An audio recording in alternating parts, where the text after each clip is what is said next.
Hey y'all, welcome back to Right at the Wire. Today we're going to be looking at the Gotham Stakes, which is a Grade 3 Derby prep to be run at Aqueduct this weekend. Let's take a look at the contenders. The Gotham Stakes is a Grade 3 Derby prep for 3-year-olds run at a mile at Aqueduct. And the first thing we have to note right away, if we look at the configuration, it is a one-turn mile. And that's important in our evaluation. That would bring more horses into the fold as far as contenders go because it's one turn. A lot of times sprinters, with horses with sprint pedigree can get a mile if they got enough grit to hang in there. So it's a little harder to throw horses out. You don't have that obvious toss because of pedigree around 2 turns. So the other thing to note in this race is that it looks to me to be extremely wide open, and I think there's a lot of value to be had, and we absolutely have to have it in this race because there's no standout per se, and so we'll be searching for that as we go through here, and you definitely want to keep that in mind. And really, it doesn't look like there's a wrong answer here as far as looking at this field. So no, clear the airs in the number 1 hole. Will Walden, I thought, had another horse in this at Aqueduct today in another stakes race, because this one I looked at the initial running lines, and I saw that the note Troubled Trip came on for the last race, and it got me excited. I said, well, maybe this one is a sleeper. But really, I look back at it, and there was really no trouble to be had. This horse just wasn't good enough. And if that's the case, even moving Synthetic to dirt didn't really excite me very much. And I don't really see the point in bringing this one to this race. And I think it maybe gives you an indication of how wide open this race is that Will Walden's saying, we can roll the dice. There isn't going to be much there. And who knows, if he wins it, now he's in the Derby. But I think he's a toss for me. I don't see him being investment worthy. How Great Is Nate is pretty intriguing. Undefeated at 2. Didn't do anything wrong. Won everything in Delaware, and then won the Future Stars at Parks. So he has, he definitely knows how to win. Looks fairly versatile. Doesn't necessarily have to have the lead, and looks like he adapts to the situation. Looks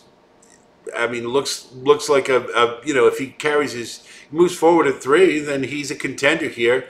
Hopefully you can get a value. If you get a price, I'd use him. I think he's got just as good a chance as a lot of them here. And again, if he moves forward, then that makes him a contender here. Mr. Swagger is, coming off his maiden win, and again, speaking to the wide open nature of this race. J.C. Avila has had a nice meet, albeit with a limited sampling, but he's a good trainer, and he must see something with this one. I went back and watched this race, his last, the maiden, and I didn't see a whole lot there. He held off Register. It was a nice effort, but I didn't see any real precocity or major league turn of foot that would get me excited. So I'm tossing him because we've got to toss somewhere. But you know what? If you get a price and you like him, have at it. He's not for me, though. Basically can say the exact same thing for Uncorrelated. They both beat Register. The last race for Uncorrelated was, again, he won it comfortably. But I really didn't see any major league turn of foot, anything to tell me that this is a special horse. Moreover, his connections, he's trained by Chad Brown. He's got Manny Franco riding him, and he's owned by Claravich Stables. That's going to drive the price down right away. So I'm going to toss him just because of that. This race, absolutely value is a priority, and I don't think you're going to get it with him. I think he could very well contend, might even be able to win this race. But I think the price is too short given what his record is so far. Carmel Road is, again, another one debuting at 3. He's been kind of a mixed bag. I think he's definitely, he's one of Baffert's transfers. Now Tim Yakteen's got him. He was definitely on Baffert's JV. No question about that. He's kind of a mixed bag. He won, he broke his maiden handily, beating Hard to Figure, who we saw in the Bob Lewis. And but, the British Futurity, which was a pretty decent field, Loggins, Red Route 1, Forte, he was up the track, didn't do much running at all.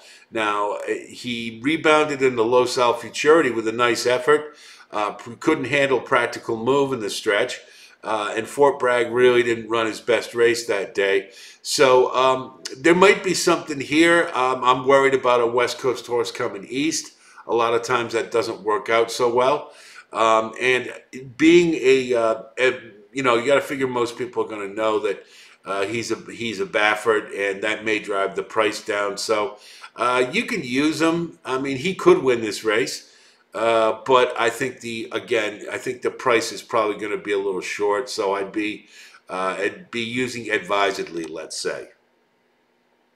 General Banker, to me, I haven't liked this horse at all.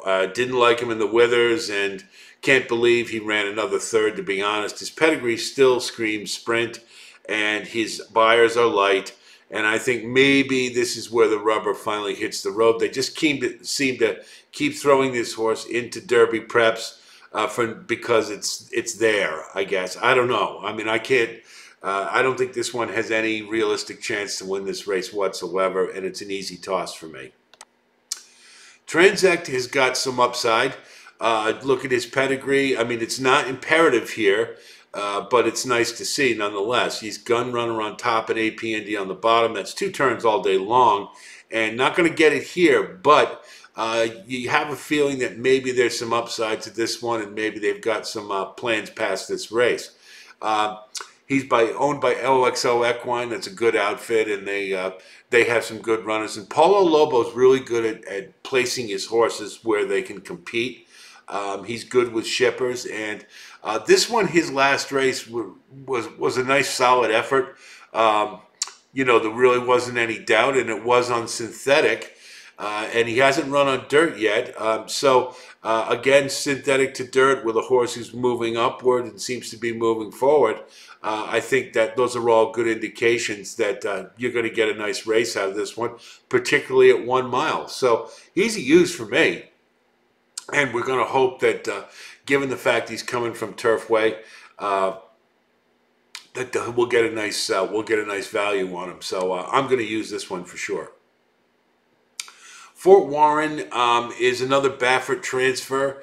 I think he was on Baffert's 3rd string, not even the JV. Brittany Russell got him, and she's a good trainer, having a nice meet with a limited sample size at Aqueduct. But this one, I think it's a little early for this one to be in a stakes race. You can see the last effort, the San Vicente, no sin losing to Havana Meltdown. And it was only a 4-horse field, and this one really didn't do any running at all for the most part. Faustin, we just as a side note, want to see a little more out of Faustin. He's got 2-turn pedigree all day. A little surprised to see him in a 7-furlong race. But this one I don't think is good enough. Everything says to me that he would need a really monster step forward. And again, being a Baffert, I think you're going to get a short price on him, so I'm tossing him. Clubhouse is that unique Todd Pletcher 3-year-old who has taken this many times to break his maiden without becoming a maiden claimer. That was a big surprise to me. This one, I can't see anything I like about this one at all. The buyers are light. Obviously hasn't really figured out how to win consistently yet. And, I'm just kind of surprised that he's in this race. I think it speaks again to the wide open nature of it. And I think Pletcher said, what the hell, we might as well throw him in. We got as good a chance as any. So he's a toss for me. And because I think, again, being by a Pletcher, you won't get good value with him. Lugan Knight hasn't done anything wrong. Beat Arctic Arrogance in the Jerome. I think a repeat of that effort here could be a winning effort. Definitely a contender for sure. And I think you got to use him. He'll likely be the favorite, would be my guess, because he won the Jerome and he beat Arctic Arrogance. I think he's been keeping good company. Victory Formation, Two Eagles River are nice horses. And so, I mean, I think this one has some upside, and I would definitely use as a win candidate. And that's, but he's of the horses in this race, he's definitely in the top tier for sure, and definitely a win candidate. Slip Mahoney by Brad Cox. So, he's just winning lights out everywhere, it seems. We do have to note, though, his prime 3-year-olds haven't been running so great. So this one was kind of on the JV for him. So it makes you wonder a little bit. I will say this though, this one's been keeping good company. That effort against Tapit Trice was a really game effort, and some nice race riding on Dylan Davis's part to fight off Tapit Trice for the majority of the stretch. Wasn't able to get the job done, but it was an interesting race nonetheless. Next race too held off Krupe. So this one's a gamer, and the buyers are moving upwards. It's another 1-turn mile. So it's in his wheelhouse, and I think he's a use and a win candidate. You're going to get a short price, but you got to win the race ultimately, right? So I think this one's a win candidate and a use. Race Kane is pretty intriguing to me. Again, the all-weather to dirt angle. It makes more sense to me than that. If you look at his prior dirt form, this one has faced some good company. Jace's Road, Determinedly, Super Chow, Loggins, the Communication Memo. I mean, this one's been competitive with some decent 3-year-olds. So I think that automatically should make this one a contender here. And the fact that the last race on synthetic was a disappointment. There's a couple of things about it. First of all, it was around 2 turns. This is 1 turn, so it gets a little relief there. And he may have just not liked the surface. That wouldn't be a surprise. It's a tough surface to run on. So I think this one it could be a sleeper, and I think you're going to get decent value. And I think this is one you definitely want to use for sure. Iron Clover, another Brad Cox, and obviously he feels strongly about this one as he's putting Florent Giroux on him, his rider. Hopefully he'll get a better ride than he gave Verifying in the Rebel Stakes, but that's another story. This one's interesting. The last race was breathtaking. I mean, he just blew that field away. There was never a doubt that he was going to win. But, it's interesting to note, his dam, Floral Park, has got 3 stakes winners. But the thing is, she's very precocious, 62% with her firsters.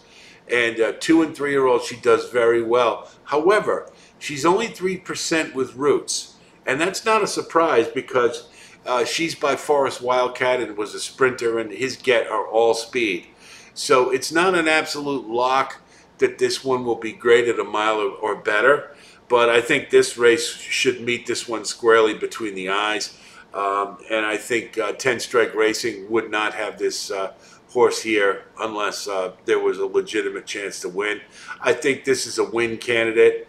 Hopefully, because he's only had 2 starts, maybe you get a little better price because of Lugan Knight and Slip Mahoney. But yeah, I think you got to use this one for sure. If he gets to the lead, if he takes another step forward, this field he could blow away. So I think that's a definite use. Conversely, Recruiter I don't really like very much, and the main reason is, first of all, it's pretty much the 3-year-old debut. Though he did run in the juvenile on January 3rd. They must have had to move that one forward for weather or something, so they're already 3 years old. But that last race is really what turns me off because Recruiter held off 90% Maddie, who we saw in the Withers, who didn't really do much running at all, but in this race ran a really re-rallied twice to chase Recruiter into the stretch. It wasn't, wasn't a real solid effort. Granted, this one, is getting better as the distances get longer.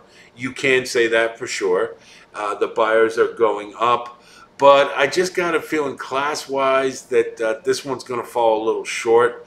If you want to use them, by all means, have at it. Can't talk you out of it. I think you're going to get a decent price. And Cathal Lynch is a nice trainer. And so I wouldn't try to talk you out of it. It's just for me. I just got a feeling this one's class-wise isn't going to measure up, so I'm going to toss. Radio Red, I think this is a throw-in. Danny Gargan just said, "What the hell? It's Aqueduct. I have my string here. Let's put a horse in the stakes race." If he gets in, I don't like him at all. He's only faced State Company. The buyers are way too light, and I don't see any chance that this one could factor at all. So if he gets in with a scratch, there would be a total toss.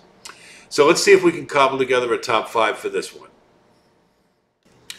So our top five for the Gotham are Slip Mahoney. I think he's shown that he is definitely competitive in this field, and his prior efforts tell me that he's got the class to win this race. Lugan Knight, same thing. Nice effort in the Jerome. If he repeats that, I think he's definitely a factor here.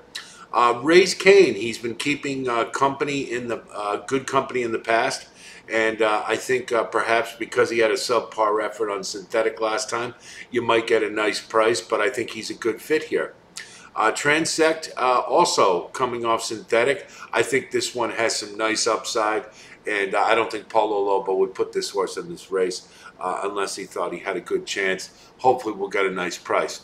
And then kind of a wild card. Let's throw How Great Is Nate in there. Hasn't done anything wrong. If he moves forward at 3, I think he could factor in this race. And if he can work out a trip, he could very well win it. And let's hopefully get some value. Again, in this race, there's no right or wrong answer, and just go with what you feel. But that's how I see the top 5 here. So that's the way we see the Gotham. It's a wide open race, in my opinion, and there's definitely a lot of ways to go. Hopefully, my insight has given you some ideas on your wagering strategy. But I think you definitely have to demand value for this one. Wide open field. We will have a video on the Battaglia Memorial later on this week, as well as kind of a Derby contender status report. We'll put together something about relation to the Derby point standings or top 25, something of that nature. So be on the lookout for that as well. If you do like what you see, as always, please like and subscribe. We really appreciate your viewership, and I'll be talking to you down the road.